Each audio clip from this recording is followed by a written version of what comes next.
Nope. We are live. You can go ahead whenever you're ready. Okay, do you want to show the agenda? Sure. Yep.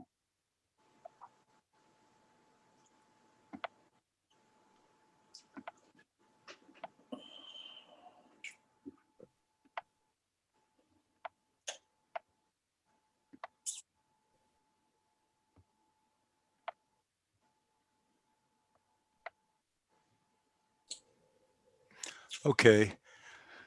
So I guess thank everybody for being here, for being willing to meet with us and to have frank discussions about community. Today, the subject will be community policing. We will, at other times, talk about collaborations that already exist with mental health professionals, other mental health services that are available. We will at other times talk about best practices, maybe around the country. But today, I think it's a good starting point for us. It's wise to tap into the years of experience that we have of professional people who worked in community policing, both when it started and then, fortunately for us, today, also, what is the current scheme with community policing? From there, I think, through discussion and questions from the committee members, and that we will start to see what is strong, what is good, and if necessary, are there ways that we could strengthen this program? But I think that there's a lot to begin with, that we have a lot to be proud of in terms of it. So let me go with that. And the first person I think that we would love to hear from would be Willa Keith and then Officer Ford. They are both retired, but they had a lot of experience, years in community policing when the program started. Then Officer Miller can kind of update us. What is the current practice? How many people are involved? Are there some future plans? These are all starting points for discussion. And we are meeting with mostly police officers right today. That's a good starting point for this discussion. In the future, I don't want anyone who's watching this to think that we're not going to have some other civic leaders, other community people involved in these discussions. And we know we need to do that to come up with some sound practices and programs. So saying that, let's just let Ms. Keith get started. Hello, everybody. Excuse me for a minute. Oh, Ms. Bobby, go ahead, Ms. Bobby. I just want to make sure that I introduce myself as well. Oh, Ms. Mobian is the co-chair of this meeting. I'm really sorry. And she's going to, I'm sure, provide some very necessary leadership on this committee. And is there anything else you want to say, Ms. Mobian? Yeah, this is Linda Mobian. I'm the at-large city council member. And certainly I've worked in mental health and social services for over 40-some years. I think what I would love for us to do is to, as we examine policing and the prevention of, because this subcommittee is called the Prevention Subcommittee, that we look at ways in which have been explored as to how we can prevent things from happening. And for me, it always goes back to officers getting to know individuals in their community. I recognize that we can no longer mandate for officers to live in the city of Akron, but we can certainly encourage them to get out and communicate and rub shoulders and talk with the citizens of Akron. I truly believe that once you establish relationships with citizens, it is hard for those individuals not to work collaboratively with the officers around making them aware of things that are going down, making them aware of things that are happening in the community, and just getting to know people. And once you do that, it's the rest can be easier. And I know that we've talked about community policing, foot patrol policing, all of those things I think are just critically important. But I think if we have officers attending all kinds of events in the neighborhoods, in the communities, and getting to know the citizens, people get to see how officers really work and the ways we can prevent things from happening and prevent unfortunate police brutality that folks often say. But I think we've been fortunate in Akron for the most part. And there are so many things we can prevent from happening. So that's my 2 cents. And I hope to, as we move forward in 2 weeks, have people that are out there in the trenches with the officers daily addressing problems and how they are doing it. And we'll do more of that. So thank you very much. Yes, Ms. Abobian's comments were right on point. And I guess I forgot to introduce myself also. I'm you doing okay?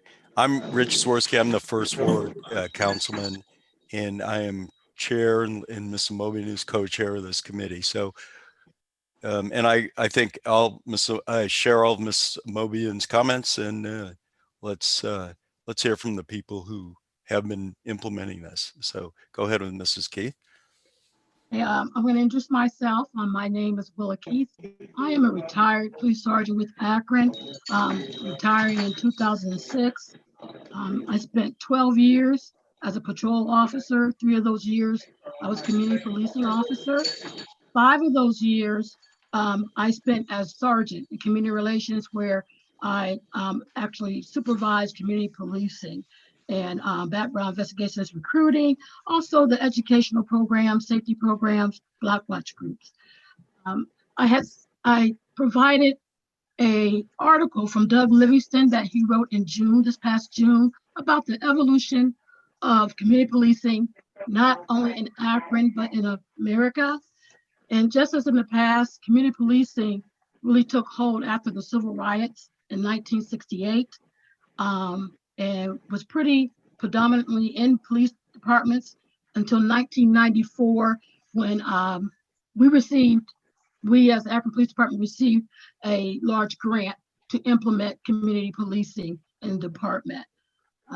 I was not one of the first ones to get that position, but in 1996, when they saw that format of having 8 officers working from noon to 8 just wasn't working, they revamped the program to include 4 officers working 8 a.m. to 4 p.m. and then 4 officers working, mirroring the morning officers from 3 p.m. to 11 p.m. That way, the day officers can work in partnerships as far as getting research that can only be done during the daytime hours, and our evening partners kind of cover block watch groups and hit those communities that needed support during the evening hours. I can only tell you what we did in community policing. It was pretty much was a brand new program, but first you have to have a commitment to serving the community, and you have to like the people and respect the people that you serve. And I think we had a great team of officers that did that. One of the first things that we did, and Officer Ford, if you want to chime in, is when we got there in 1996, there was only 15 active block watch groups in the city of Akron. Within 3 years, we had raised that number up to 115 block watch groups. So that's over 100 new partnerships of people working with the police that are, and working in the community. We also provided them with biannual training, where we brought them into our police training to make sure that they were up on best practices at that time, truly understood the police procedures and policies, and what their role was as a block watch captain. that was one of our proudest moments is to have our partners and our Block Watch captains there to support not only us but also their neighborhood. Another program that we instituted was called the repeat call locations.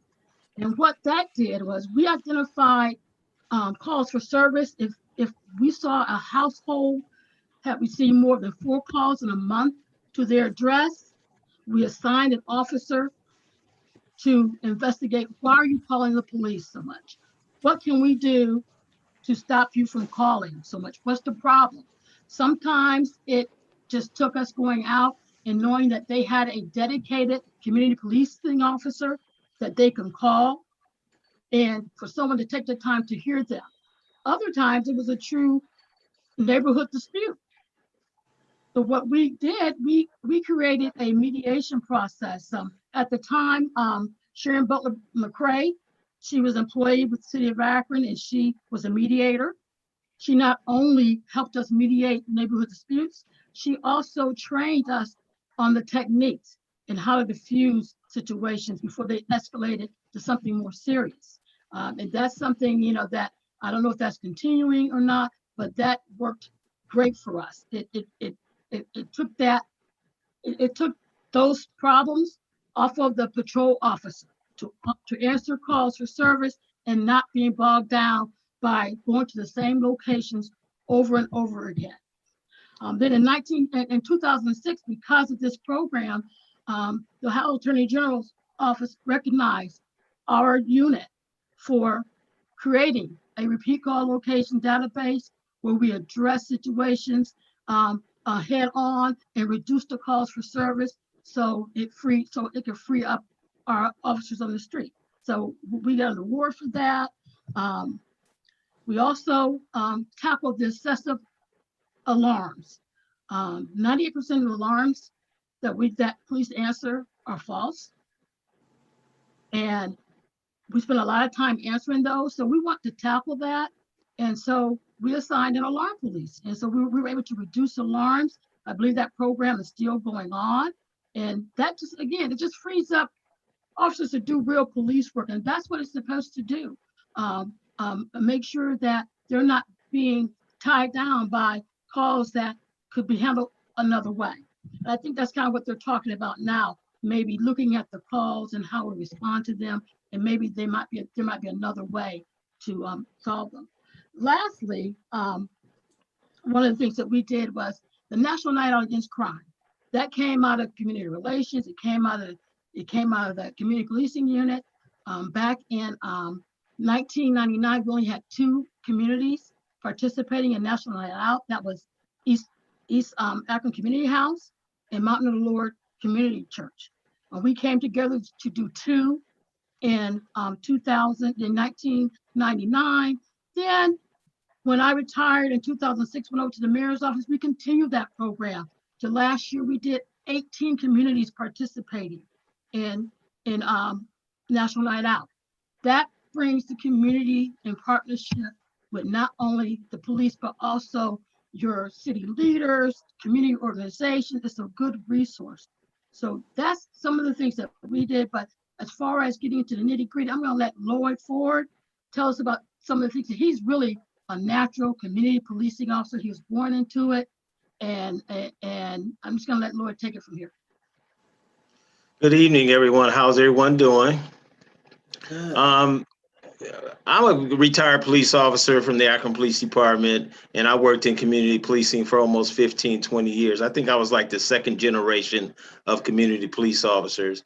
And I think one of the key elements that happened then is that most of the officers that became cops officers, as they called us back then, were veteran police officers. I think we had 9, 10 years on the police department. So we have pretty much established ourselves in the community as patrol officers working the streets of Akron. So when we became community police officers, we all kind of got together to figure out how can we reduce some of the calls for service? How can we be an intimate part of the community? So what we decided to do was make partnerships within the community. We started the Block Watch groups. A lot of us started block watch groups and small groups. We had meetings with people in the community. And then from there, we spanned out to start partnerships with community groups, agencies, other city departments, because what we found out is a lot of times there may have been a crime issue, but there also was life issues that people want to resolve. Maybe just a neighborhood dispute.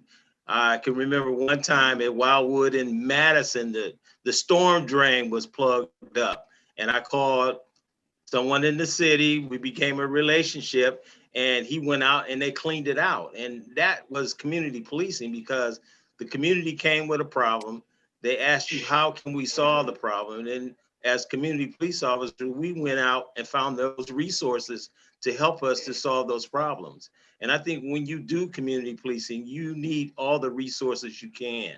And I think we also, within the police department, if we do community policing, we have to make sure we have those resources within the police department, because a lot of times you go to a meeting and someone give you information about a drug house, information about something that's going on.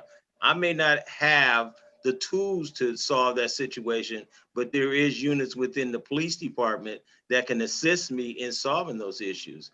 And I think that's one of the key things about community policing, is having those resources, having those people in the community, because I think cops officers are like small council people within the police department. We go out, we talk to the community, we're involved in the community. They have our home phone, they have our work number, they have our cell number, and we were able to communicate with people and solving those issues, like Willa Key said. And also it made us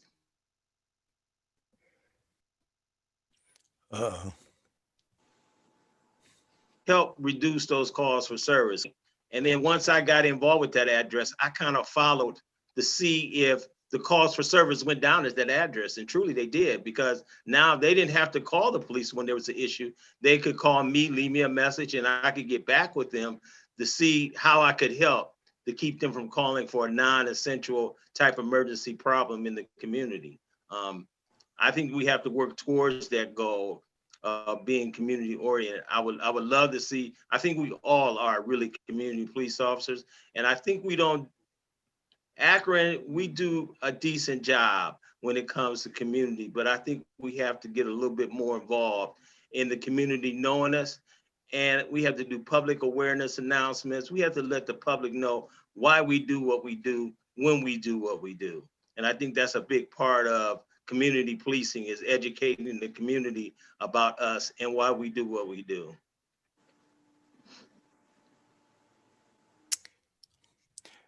Very good. Mr. Mobian, is there some questions you'd like, or any comments or anything you'd like to? No, Yeah. I'd like to thank both of the officers for the presentations. And from your perspective, when you started the program and developed those relationships and would address problems by identifying resources to come in, where are we today with that? We're still out there doing some of that, or are we doing more of that? Because it's almost like when you have a meeting and you bring food to the gathering, you bring sometimes more people and you sit around and you eat and talk. It's amazing how you solve problems. And likewise, when you have an officer who's in the community working side by side with citizens, and they identify life problems, as you indicated, Mr. Lloyd Ford, that when you are able to address some immediate need that people have, then that goes a long way in starting a relationship or developing a relationship. I just kind of wonder, where do you think we are today with that?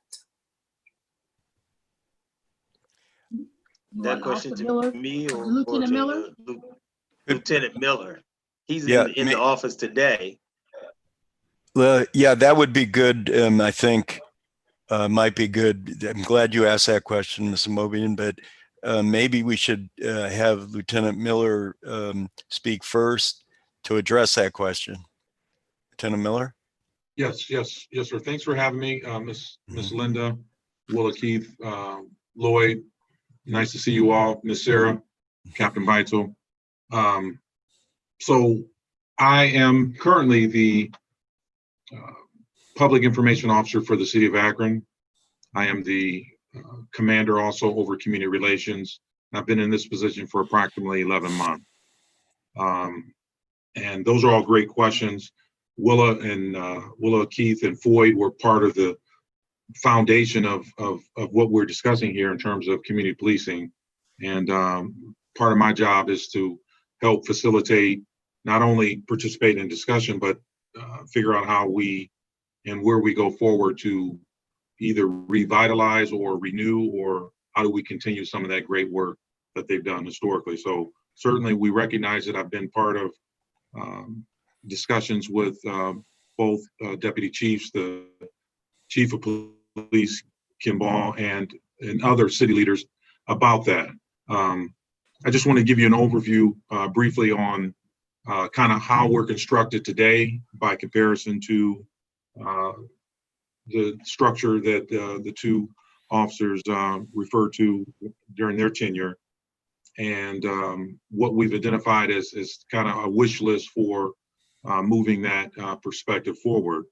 So in community policing, and Lloyd could speak to the numbers on his end when he was here, but essentially for the last 2 years, and this is prior to my tenure, including now, there are only 2 community relations officers presently assigned to this division.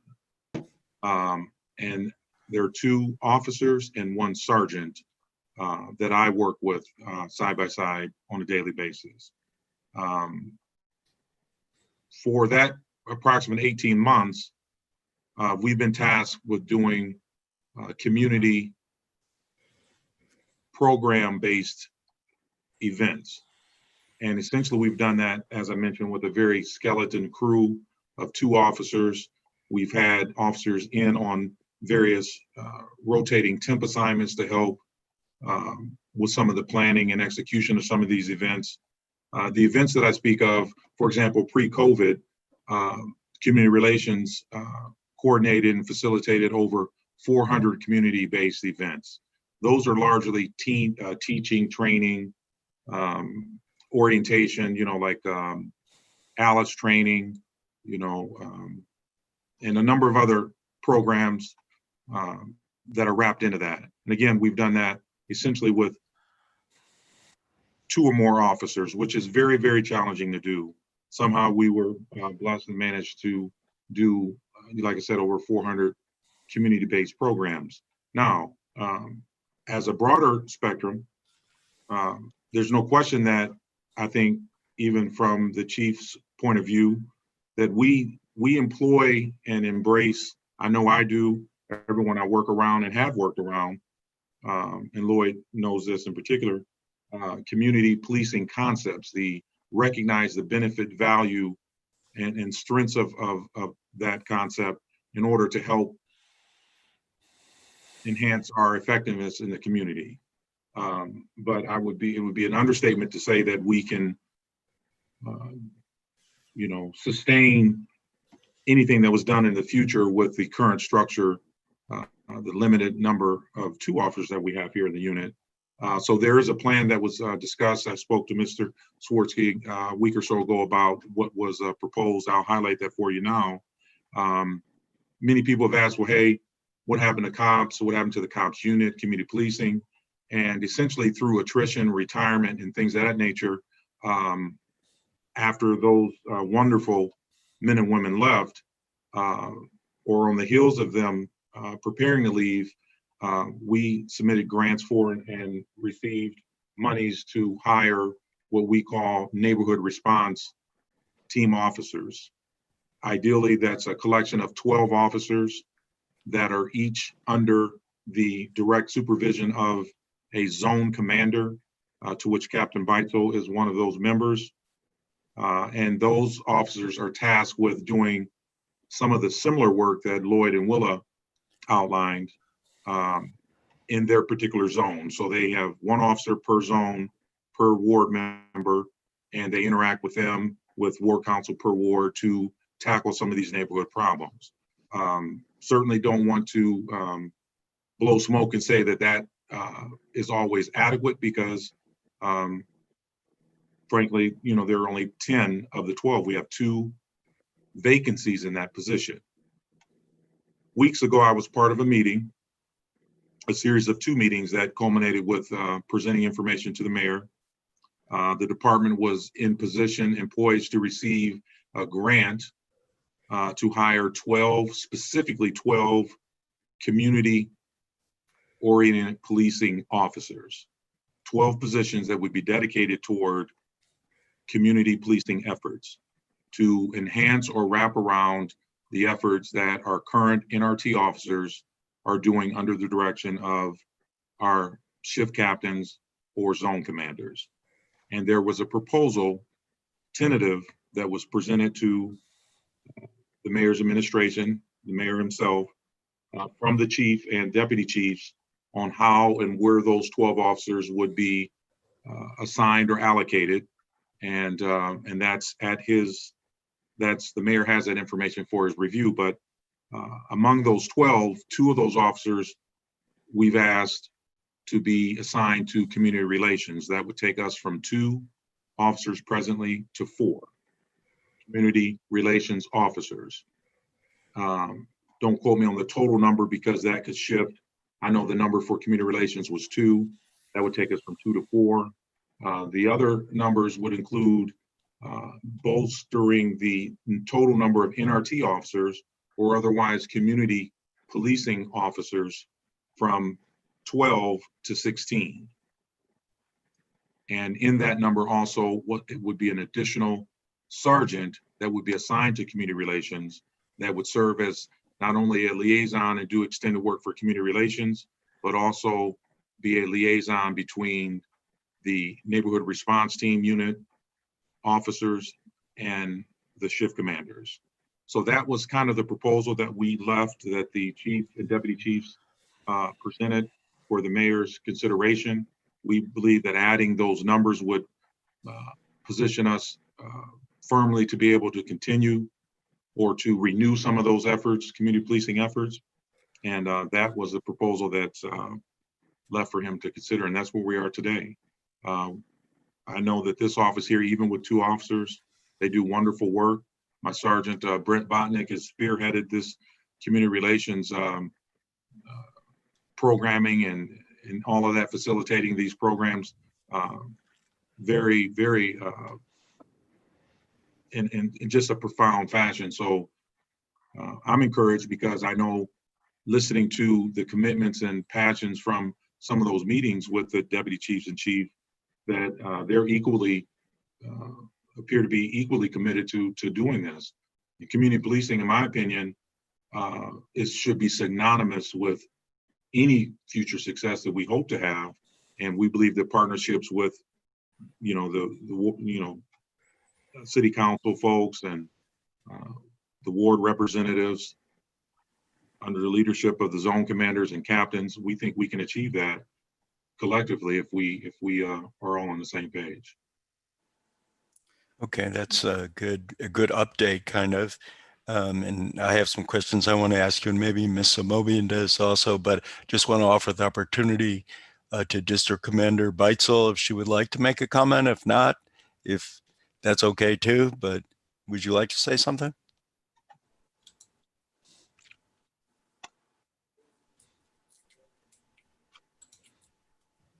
She may be on mute here. Yeah. Yeah, I was on mute. Sorry, I needed to Okay. unmute.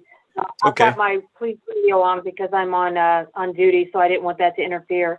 I just wanted to, I know Willa spoke a little bit about the repeat call locations, and I wanted to highlight that. And I know, Mr. Swirsky, that you get the, and Ms. Mobian, you guys get the repeat call locations, which all of us zone commanders do. And that's a little bit of how the NRT program, the neighborhood response program, neighborhood response team works. But we also work very much in concert with all of council and then all of the other city departments. And it's kind of a out of the box type of thinking in terms of handling problems and problem solving. I like to say that, like, the neighborhood response team officers will handle issues instead of a patrol officer going out to a call and basically putting a Band-Aid on a call or whatever they can do for that time, the neighborhood response team officer is the therapy. They'll go out and actually, if it's one of those kind of neighborhood disputes that, or even larger problems that requires a lot more than what any one patrol officer can provide in his shift, that's their responsibility to go out and actually fix it. And they've done a really good job with that, but the program, we can always improve. In everything that we do, we can always improve. So I just want to kind of, people get a little bit confused with cops officer or neighborhood response team officer or community policing assignment, and they all have kind of the same end game. We want to be able to provide the best service possible for the community. We just have different ways that we go about it. So being a zone commander, as I explained a little bit earlier, I have a quarter of the city that I'm responsible for, and each of the zone commanders, there's 4 of us. We each take that responsibility very seriously. And anyway, and if anybody has any questions about zone command or neighborhood response team officers, I can certainly do that. But otherwise, I'm just going to listen to what the rest of you guys have to say. Okay, yeah, I'm sure we do have some more questions for you. I just want to point out that Councilman Freeman is here and has probably been here except for the very opening. Councilman Freeman, do you want to make a quick comment or question?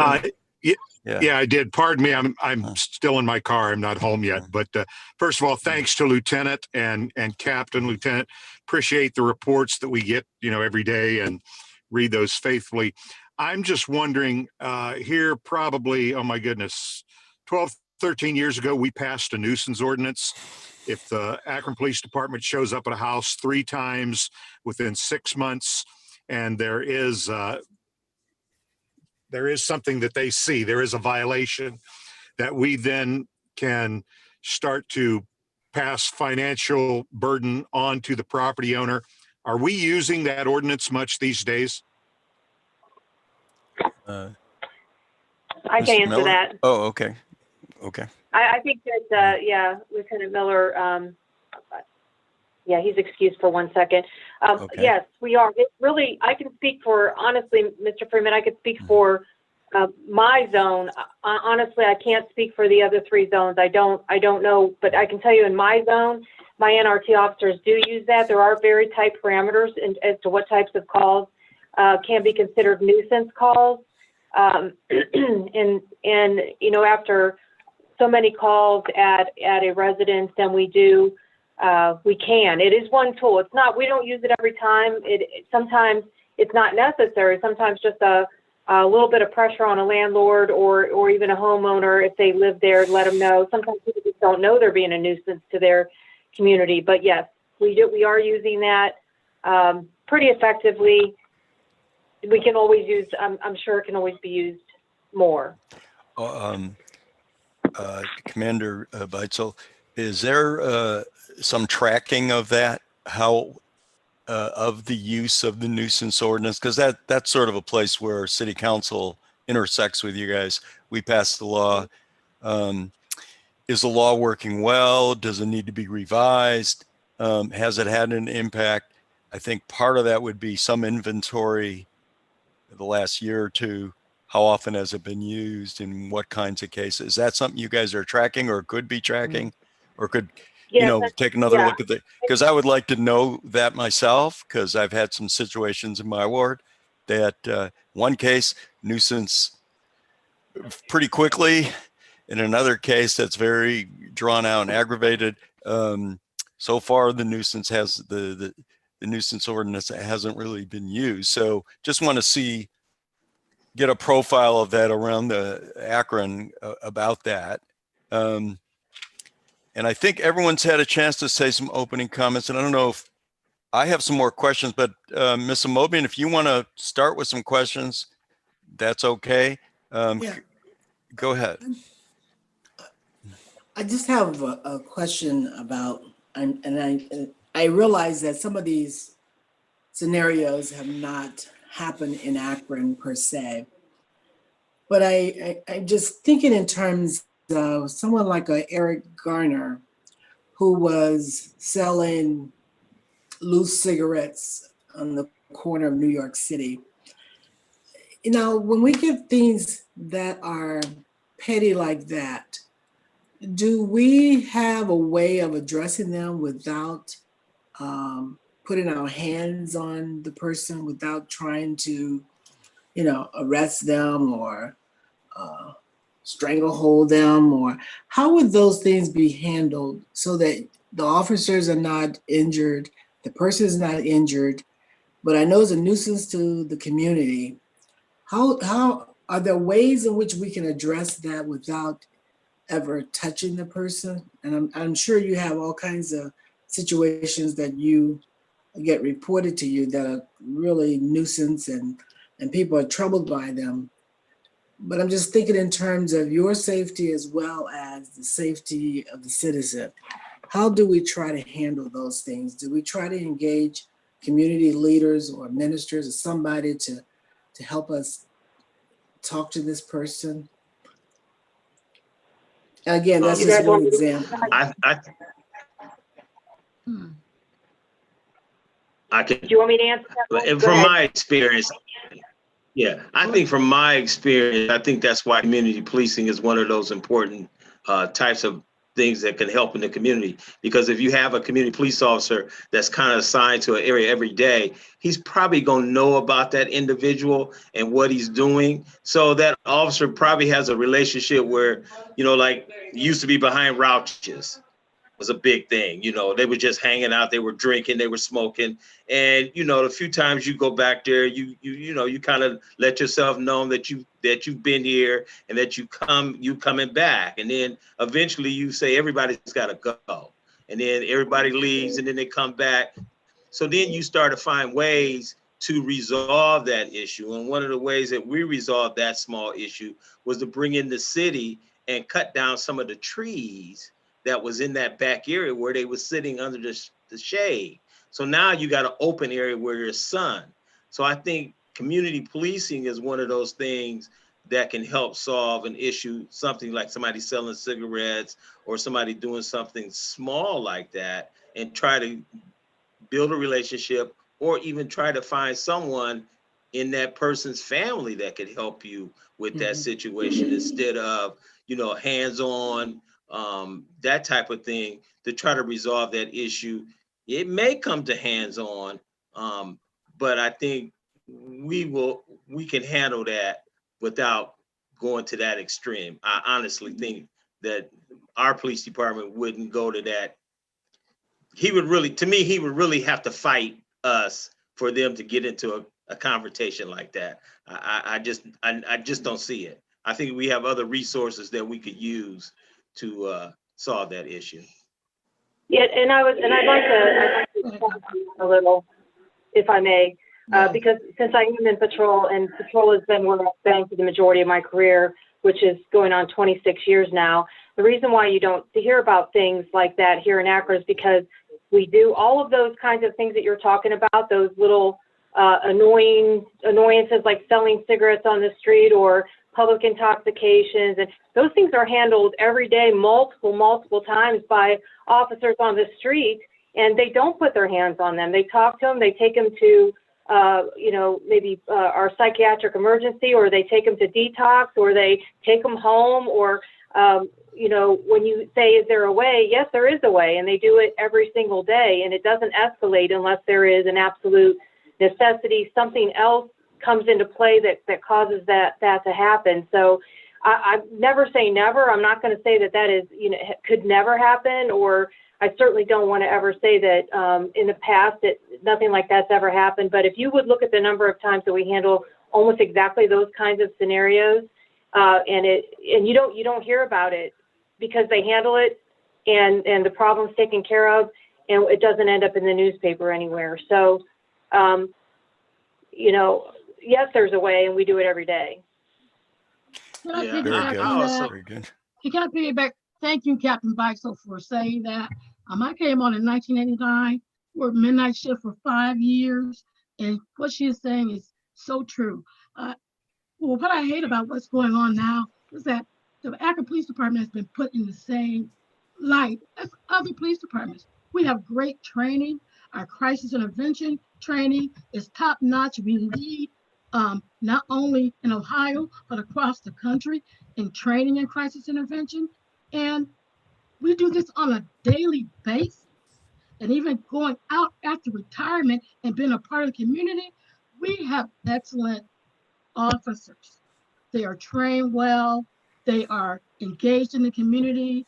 And it kind of upsets me when we're kind of in the black and blue thing, trying to be part of the Black community as a minority and the blue community. We have great training and great officers in Akron. And I'm sure we've seen all the horror stories and what happens when the system doesn't work, when officers aren't trained well. But that's not in the city of Akron. That's not the Akron Police Department. And also, if a situation like that would happen, we do hold our officers accountable. We read those reports, every single use of force, every single time we put our hands on somebody, it goes through a very vigorous look at by multiple supervisors and multiple different parts within the department. So if you put your hands on somebody, you better have had a very good reason to do so. Let me ask a question just to clarify. The COPS program, the community police officers versus the neighborhood response team, are they this? They're not, I know they're not the same, but are they maybe trying to do the same function? Could you just sort of clarify that for us? What is the difference? What is the difference? Well, we don't really have COPS officers. They're really the neighborhood response team is what we have. What we have now, it's a different concept that was is under zone command, so it has more oversight. They're two completely different programs, but you're right. They do serve very similar. They would serve similar functions if we had two units actually working right now, but we don't necessarily have a COPS unit. We have community relations officers and we have our neighborhood response team officers. But okay, is there a difference in training for the team? Not really.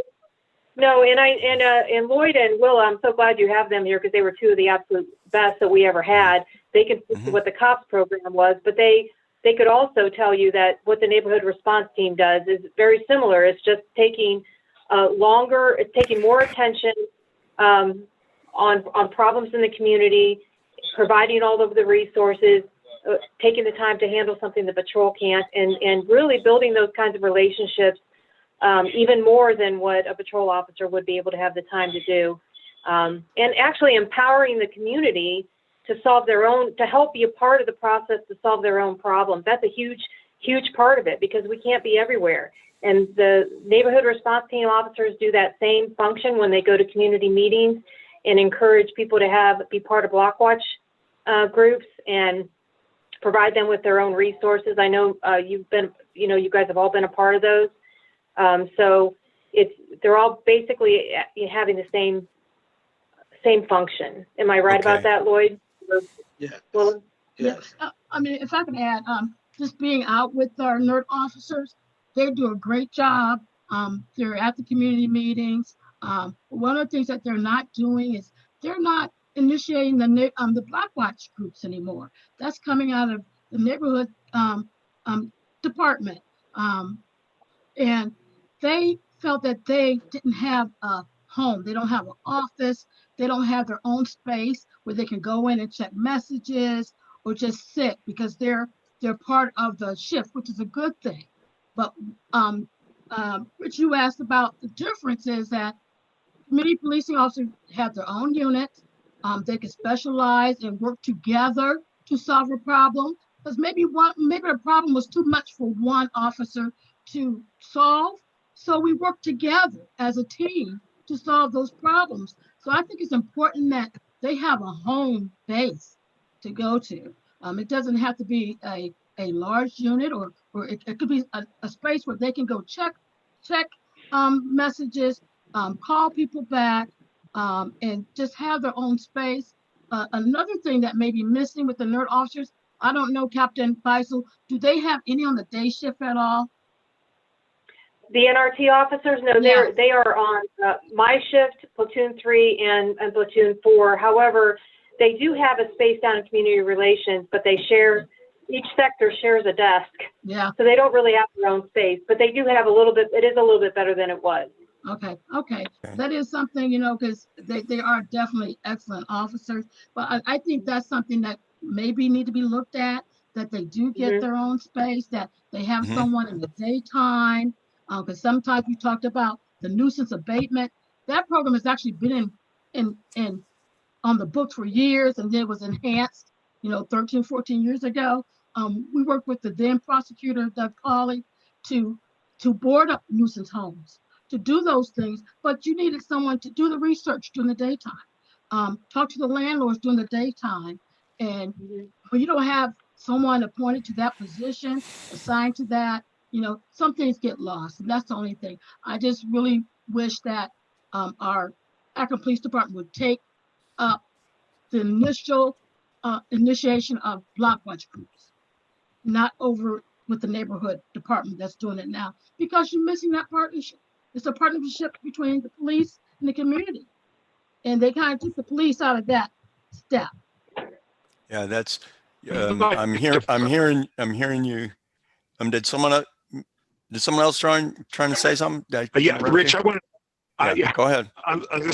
This is the guy in the car. Hey, I did want to follow up, and not speaking in disparaging I'm not speaking in disparaging terms at all about neighborhood response team. The thing that I see is felt missing in the 9th Ward. There seemed to be a relationship with an officer, and I'm going back to Kulik and Kianos and those guys when we had them, and the establishing of block watches. That was a pretty powerful meeting when you had that officer show up for the first 2 meetings, and there was relationship built there. They really felt like they had a go-to person with the police department outside of the councilman. And I'm not saying that I don't like the idea of neighborhood response teams. I just think it seems like it takes the relationship maybe a step away from the citizens somewhat. Just a thought. Okay, well, appreciate your comment. Yeah, go ahead. Can I comment on that? Sure. I agree with Mr. Freeman. And what's unique again, and Captain Beitzel knows this, is if it weren't something I deeply felt, weren't deeply passionate about, I wouldn't even bother inserting a response to. And that response is this.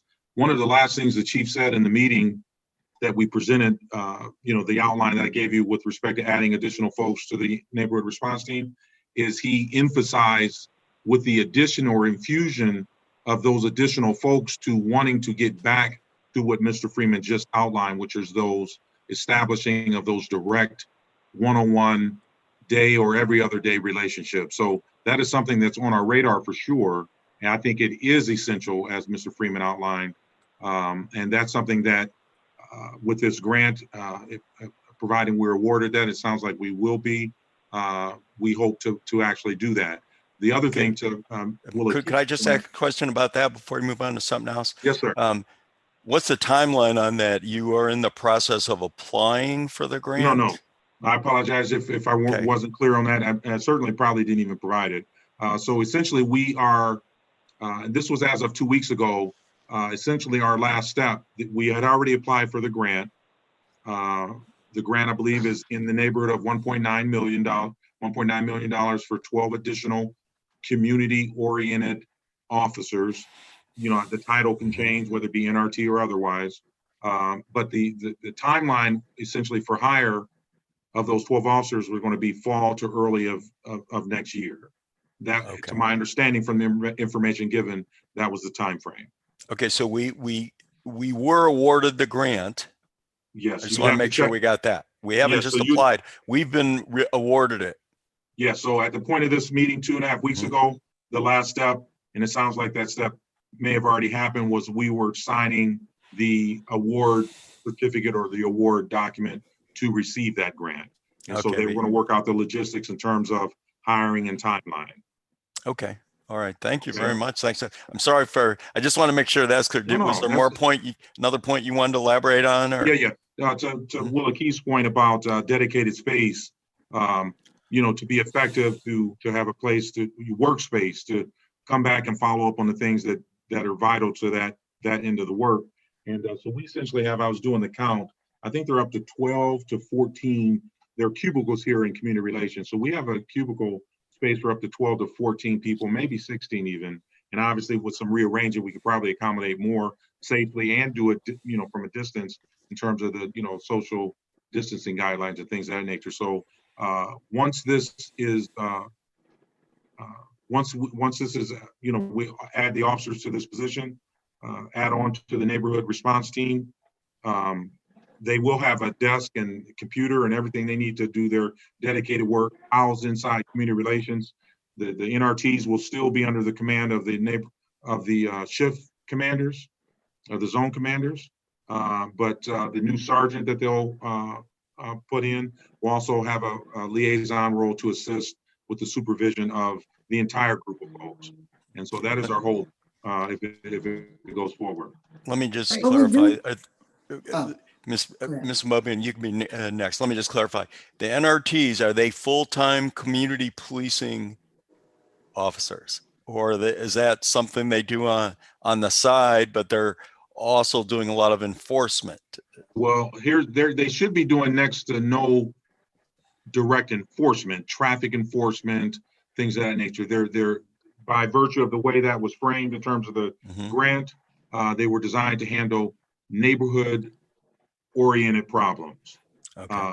And so, but Thank certainly you. don't want to leave you with, has an officer or neighborhood response team officer been pulled to assist? Like in the day, today they captured a young man with a warrant. He had a gun and things of that nature. I believe one of our neighborhood response team, because he was so close and conscious, assisted with that call, from an officer safety standpoint. So there are times that they help out with other things, but their primary focus are neighborhood oriented issues. Is And it we hope that, 90% of their time? Pardon me? Is it 60% of their time? Is it 90% of their time? I mean, are they I really think community it's not- policing I think officers? Yeah. No, I think it's 90% or more, but Okay. because we've all had to do more with less, through turnover, retirement, attrition, things of that nature, Yes. but that's their commitment. Okay. Okay, Mr. Bowman, sorry, did you? I just want to make sure that the officers are equipped with iPads and kind of the mobile equipment to connect with the voicemails or do all the kind of tools that most of us have.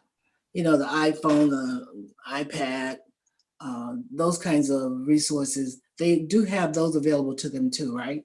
Well, yes, ma'am. Each of the neighborhood response team officers have a city issued cell phone, smartphone that they can access through email. I do not believe they have laptops or iPads or things of that nature, but they do have those cell phone devices that give them those capabilities. Right. I just want to make sure that they're not in the dark ages. Okay. Yeah, they can check their voicemail, mobile, everything like that. So you have a choice whether you want to go to a physical cubicle or just utilize your iPhone to access your voicemail messages and make phone calls, your emails, and all of those kinds of things. Yes, ma'am. Yeah. Okay. So that the community, oh boy, I lost out. I was going to ask you a question, sir. Where am I? We all Okay, have those back. moments. Yep, I'm back. Okay. I'm back. All right. I got to come off mute. Zoom makes it hard sometimes. All right.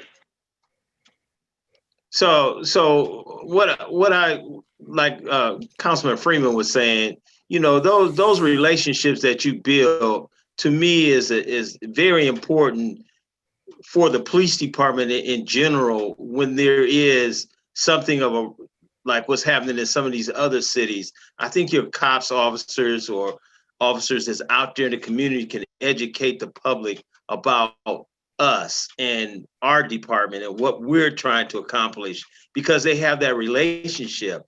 When we had the levy, let's take the levy. When they had the levy, myself, Councilman Somerville, and other people was on the poster for that levy to be passed. And, you know, I actually had people come up and say, I'm gonna vote for that levy just because you're on the picture. Because of the relationship that you have in your community with people, you have that respect from them. And myself and other officers back then, that's what we had. Kulik would spend hour on the phone talking to people, but he solved issues on the phone. So there's many different ways to solve issues and solve problems, but you have to have the relationship, because once you have it, they trust you. And, you know, that's what we want to have, because our community police officers, our neighborhood response teams is the ones, when we do have something that don't go right, they can explain to the community why we did what we did. And I think that's so important. I listened to the numbers that we have on resisting arrest, numbers that we have, and I'm asking, where's those numbers being put out at? We need to put that out there to the community to show them what type of police department we are, and that we're not lawless. We don't do that, and how things are transparent, and we just need to be more transparent to train the community about us and how we do business. You know, you get into something, a sergeant comes out, that sergeant handles business, then that goes to the next level. So if you out there doing what you need to do, you don't have to worry about, oh, they're gonna get me, or they out to get me, because if you're doing what's right, people will have your back, even supervision. And I know sometimes this doesn't go over well with younger officers, but your sergeant is your ally. Your sergeant is your main man. When you get into something, you tell him, okay, this is what happened. And he tells you, this is how we're gonna handle business today. And I think that's where we need to have a little bit more of the sensible type police work, is that, you know, we rely on each other and we have the community to help us get those issues solved. Okay, thank you. And Just Officer real Ford, quick, if you don't mind, Rich. yeah, go Just ahead. real quick on that. Okay. You know, we've been doing the UNO Law program since what, Lloyd, 2009 or whatever we started Right. it. And when I was at the mayor's office, we actually got a grant to train additional police officers to do UNO Law after hours. And there was a diverse plate of officers doing that. It just can't be a Black officer doing UNO Law. That goes out and explains how to have a great relationship, not only with the police, but what young people and adults should be doing to help police do their job better. I know that program has been put on the burner for a little bit, but it'd be great to bring that back, because people are always asking, and I'm no longer in law enforcement, or I'm retired, but people are asking me about it when they see me. You guys still doing UNO Law? Those programs, they remember that, because we give them real answers about why did the police do that? We tell them. Yes. And I think because they trust us, that officer that they keep seeing, and they give them straight answers, that's what we're talking about, building that trust back. And when we have to be, in order to do that, we got to be in their face. We gotta be present Yes. with them. So Yes. so they know that we're just like Yes. them.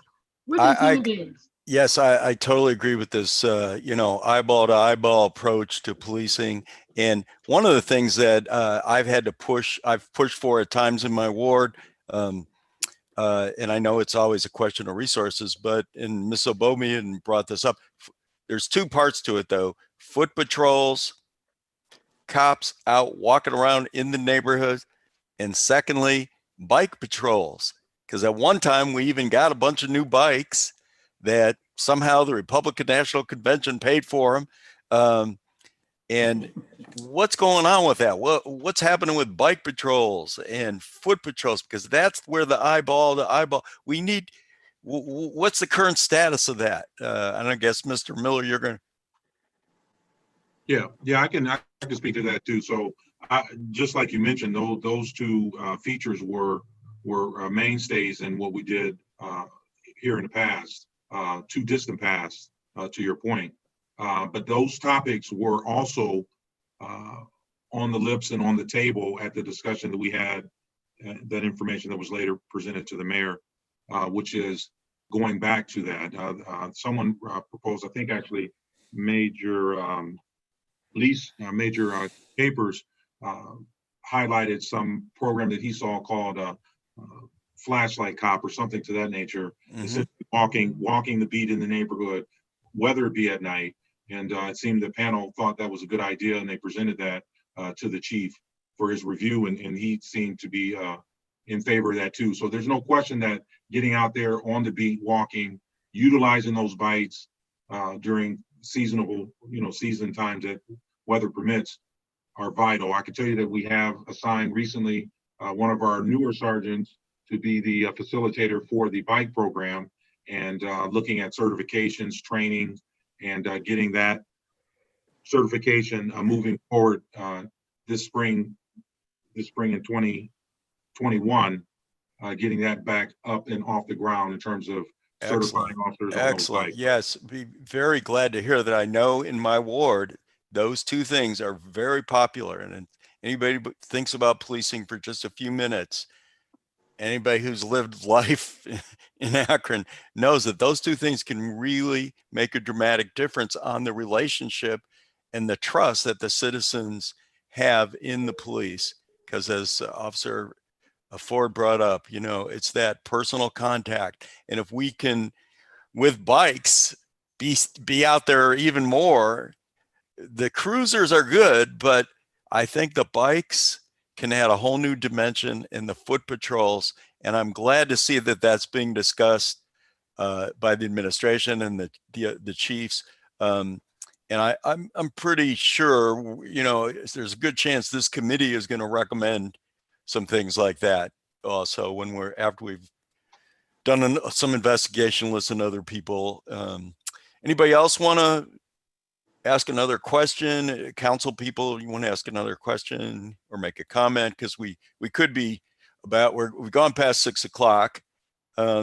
I guess I had one more. Is the mediation program now defunct? Is that what's happening with that? Is that still alive, or? I know we have that as currently one of our inactive programs. And I say inactive from a standpoint that staffing really impacted our ability to move forward, execute some of that. So the hope is with additional folks, two's wonderful. More than two we'd be ecstatic to have. And programs like that mediation program, I think will go a long way to help. Would that be somewhere that collaborating with social services or private, even sometimes through contract or something, private mediation services, would that be something that might be considered? Yeah, I think that's also included because, whether the officers go out and do that mediation work, they identify some key problems, and then they're equipped to make referrals and things of that nature. And I think that's where some of the private nonprofit programs or agencies would come into play. Yes, and we're going to be taking a look. This committee is going to be taking a look at those collaborations, what we already have going, and what we maybe could strengthen in the future. And for this purposes of this meeting, any other questions or comments from council people, or if any police I don't would have like a to question, but I certainly go have ahead. Go ahead. I'd like to thank the officers and the retiree for coming back and talking with us. When people start talking about defunding the police department, I made it clear that we were not even thinking about defunding, because I think we've invested a lot of resources into the officers, and we hope that you're out there using them. I think we just want to look at what's a better way of doing more. I know you're doing the best you can, but what else can we do to strengthen opportunities to have a very safe community? And I think that's ultimately what we're talking about, safe for the officers as well as the citizens. And I think we can't talk enough about community and neighborhood policing, because it's those relationships that you establish, they go a long way with people, tipping you off about something, becoming your partner in trying to resolve an issue. And I can't thank you enough for everything that you do. And as we meet and talk and learn more about what's happening in Akron, we'll see what recommendations or goals that we can establish to see what we can do to further strengthen what you guys out there doing. And we thank you very much for the time that you've taken to come and talk with us tonight. You're welcome. Thank you. Yes, Thank you. those are Appreciate it. very, Councilman, okay. Councilman Mr. Freeman, Swirsky. go ahead. Go Okay. ahead. Yeah, I just, I started counting how many times we heard the phrase, community policing. And, so I stopped at about a dozen and a half. I see that as a central part of this conversation. And I just wanted to say, finally, I was talking to a friend who's in a major city where they're having problems. And he asked me, he said, so, how's things with your police department in your town? And I said, we got no issues here.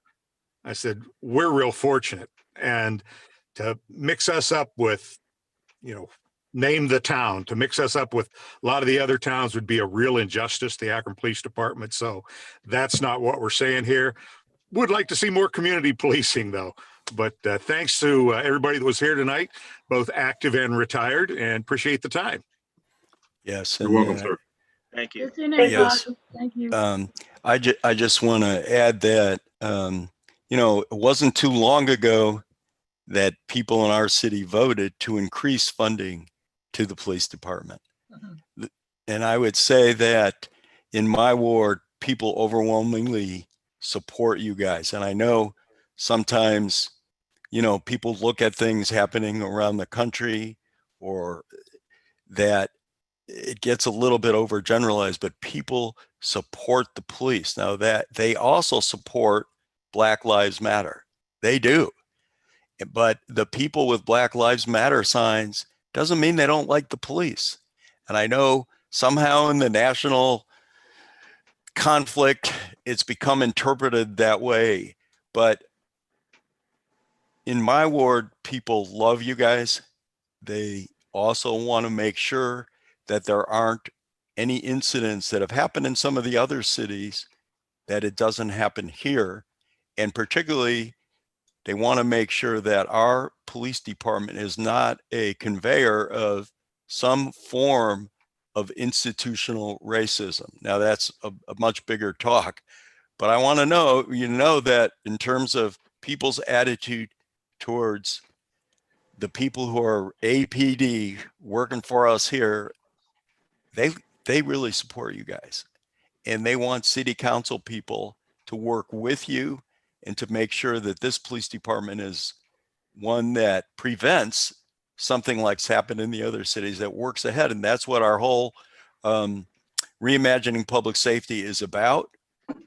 We think things are pretty good, but we know that we can always improve, and we know we can take steps to prevent something like what is so abhorrent in some of these other cities. We have to do everything we can to prevent it from happening here. And that's what this is about. And I want to just say thank you so much. And it's just unbelievable to listen to Willa and Officer Ford and the experiences. And I hope you guys decide to write a book. Because the stories that I'm sure you could tell, it's just the amount of experience and wisdom that you have, and you've shared some of it with that. I know the current officers are writing their own book too. We really appreciate you coming here, and nobody likes to have somebody looking over their shoulder when they're doing their job. And that's exactly what we're doing. But you guys have been great about it, and we really appreciate it, because we all are here to serve the public and the public's interests. With that, I'll just adjourn the meeting then. Okay, thank you. Thank you. Thank you. Thank you, Good everybody. night. Good night.